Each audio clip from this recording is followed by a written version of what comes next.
Welcome to the Pizzicato effect, an existential crisis in lecture and song.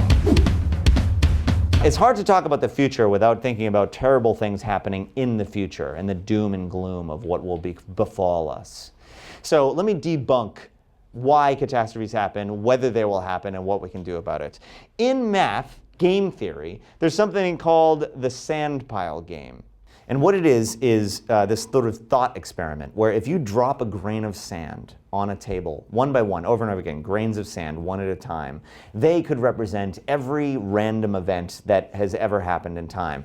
And they fall randomly and they land randomly. But by the act of landing, they get locked into fact and become the past, and because the next present lands on top of them. And so then, as you're dropping all these grains of sand, which are events in time, they grow into this sort of like Close Encounters mashed potato sculpture. And according to math, what will happen inevitably is that fingers of instability will start to grow into the sand pile, and then it will develop hot spots on its surface. And then the next grain of sand, a random event, a butterfly flaps its wings in Central Park, if it lands on one of these inevitable hot spots, it will touch off an avalanche of sand grains, or in the metaphor, a catastrophe, because events will accrue, there will be hotspots, random things will happen, a catastrophe will occur. And that's all background. Forget everything I just said. You don't need that. Here's the important thing.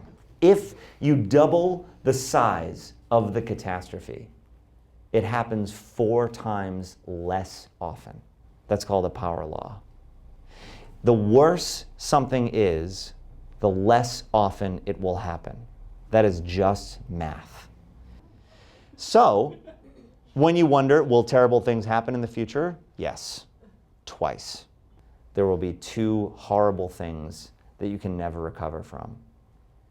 And there will be 8 hideous situations you have no idea how you're going to get out of. And there will be 32 really ugly scenes. And there will be 128 conundrums that genuinely bum you out.